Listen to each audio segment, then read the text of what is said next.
Hello everyone. So in this lecture we are going to discuss the three general steps of next generation sequencing method. So as we had already discussed that next generation sequencing is very important when we talk about the decrease in the cost of sequencing, and also when we talk about the time it has reduced, the time taken for the sequencing of a stretch of DNA. It has considerably reduced because of this next generation sequencing methods. So when we talk about the general workflow or the general steps of next generation sequencing, because it is next generation sequencing as many technologies together, it is called as your next generation sequencing, but the initial steps, the major steps remains the same. So first is the library preparation, where we will see that the entire DNA stretch which needs to be sequenced will be cut into small fragments, and they would be ligated together with linkers or adapters. Okay, so that will form the library.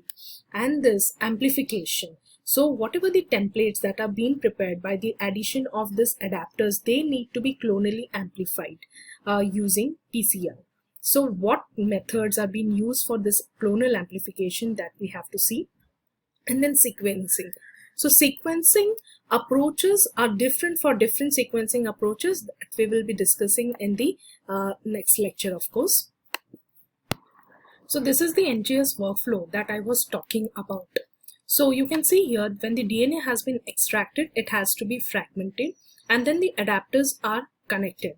So now this particular templates have to be amplified, and this clonal amplification can be either done by emulsion PCR or it can be done by bridge PCR. So there are different sequencing methods which will be using different types of clonal amplification. For example, we can see here pyrosequencing and solid platform will use emulsion PCR, and your Sonexa technology uses bridge PCR. So let us start with the library preparation.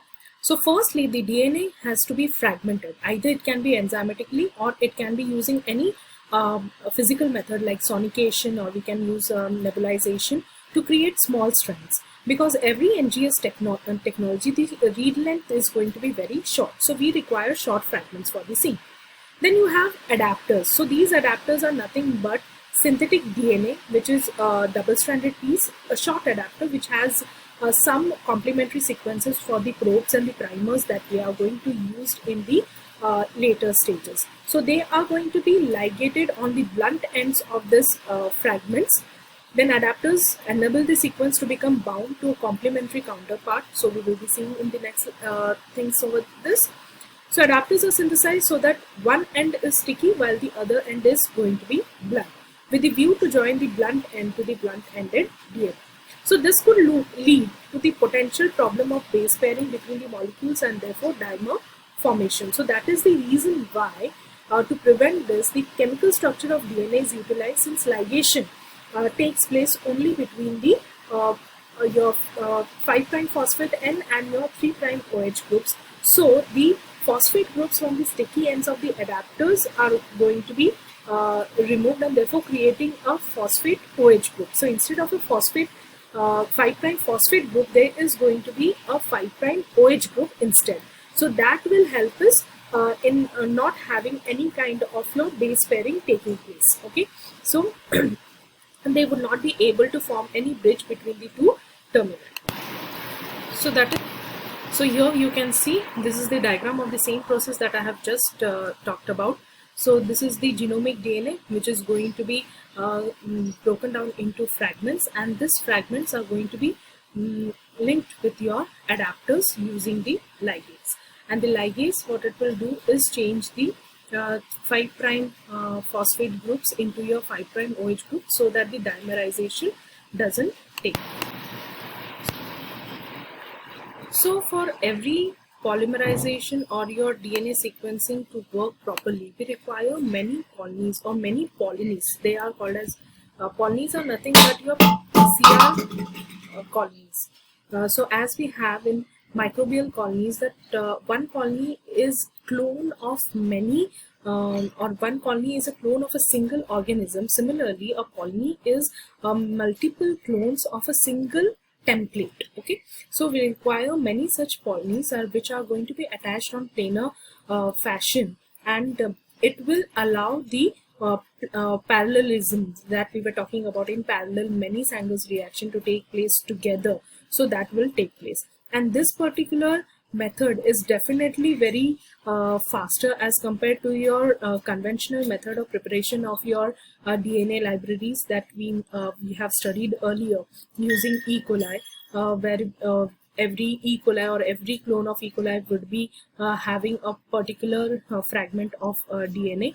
So all those things are going to take a lot of time. So instead of that, so methods we have here for clonal amplification, we either have emulsion PCR or bridge PCR. Let us discuss about emulsion PCR first. So emulsion PCRs are going to be taking place in oil and water emulsions, and all the requirements of the PCR are mixed in this aqueous solutions where these oil droplets are going to be present. So when you mix it together, the emulsion is being formed, you will be having such kind of droplets that are going to be formed. Now, each droplet will be having one bead. So these beads, if you see that there are two ways. Either these beads can have streptavidin on its surface.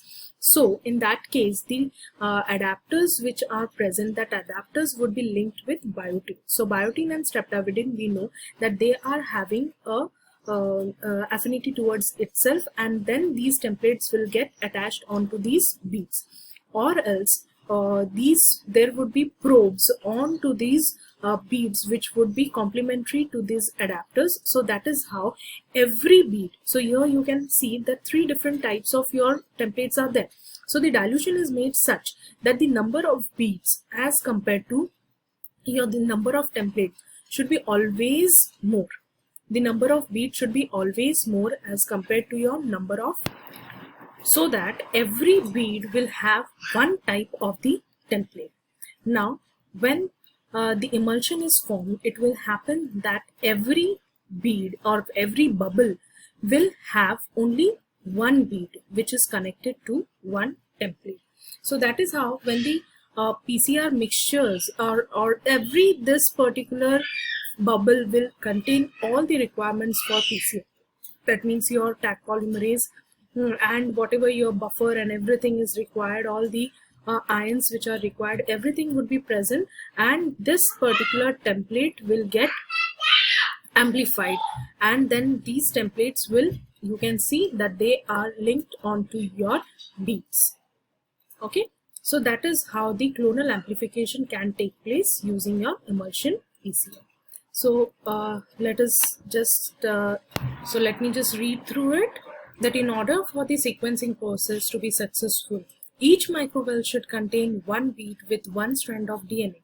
So approximately 15% of the micromoles of this particular composition. So PCR then saturates the library fragment, leading two separate strands, one with the reverse strand and anneals with the bead.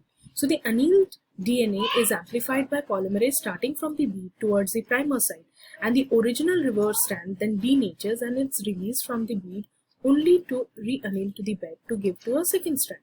So both are amplified to give two strands attached to the bead, and the process is repeated over 30 to 60 cycles so that you can get clusters of this particular DNA. So this technique has been criticized for its time consuming nature, because a lot of steps are required, forming and breaking the emulsion and PCR amplification and all those things. So even if there is a lot of extensive use of this particular method in genes, so it is also relatively insufficient, since only around 2/3 of the emulsion micro reactors will contain only one bead. So that is one of the requirement, and that is one of the limitations also for this particular method. So therefore an extra step is required to separate empty systems, leading to more potential. Now let us discuss about the bridge PCR. So bridge PCRs are taking place in flow cells. Flow cells are nothing but they are glass slides which are going to have different compartments, or you can say different channels. So it is densely coated with primers that are complementary to the primers attached to your DNA fragments. That means whatever the adapters which are being arranged on both the ends, so the primers which are complementary to those adapters, so those primers are going to be densely presented onto this flow cell. So the DNA is then attached to the surface of the cell at random when it is exposed to the reagents for polymerase base extension. So randomly they will get arranged, and then when your nucleotides and enzymes are attached, so first thing what will happen is the first template, when it goes and binds to this primer, so what will happen, the polymerase will extend it and a complementary strand will take place. So complementary strand will form.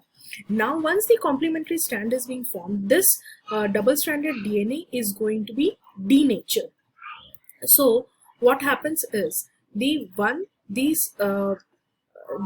template which is already been fixed, or which is being extended from the primers fixed onto the flow cell, that remains attached to the flow cell, and the one which is complementary to the and the one which was complementary, or which was the actual template, that gets loosened up, and when a wash is being given, it is going to be removed. So what happens is, so let me just show you with the arrow. So if you have say if you have a particular flow cell like this, okay, and you have many different primers like this attached onto this flow cell.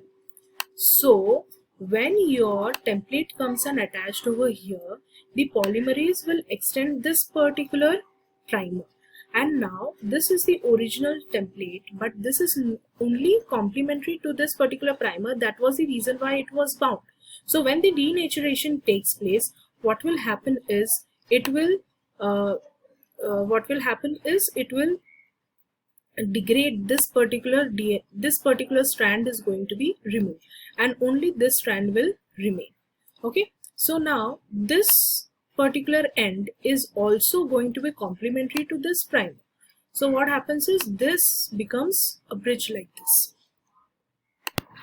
So this becomes a bridge like this. So now what will happen is, again when the polymerase acts, it will form a double strand like that. So again the denaturation takes place. When the denaturation takes place, there would be two strands like this. They are again complementary to each other. Again they would be having various primers. So this will bend up and form a bridge with this. This will bend up and form a bridge with this. Again this will get amplified. This will also get amplified. So that is how your entire bridge PCR works. Okay, so let me just show you one diagram here. So here you can see that these are the primers which are going to be complementary to this DNA fragments. So these primers are densely present on this flow cell. So once this fragments, so there are, say for example, 3 fragments. So randomly there would be 3 fragments that will go and bind. Now what happens is, first, as I told you, when it goes and binds, there would be another. So you see here. So when it binds, so there would be, using this particular thing, another template will be formed. Here also another template will be formed. So those templates first would be degraded, and this original ones or the complete ones will remain back, and they will form such kind of your bridges. So when these bridges are formed, you can see here this particular primer will get extended, this will get extended, and this will get extended. So here you can say a double-stranded bridges are being formed. So again the denaturation will form. So what will happen? You are going to get your single-stranded templates like this, and then again this one will form bridge like this, this will form bridge like this, and the process will continue, so that after repeated cycles you will be getting clusters of your the same template at this positions. So once these clusters are being obtained, what will happen is the reverse fragments are going to be removed, and only the forward fragments are going to be kept for the sequencing purpose, so that there is no mismatch of the signals. So that is how next thing is sequencing, which we will be seeing in the next lecture, the other methods. Thank you.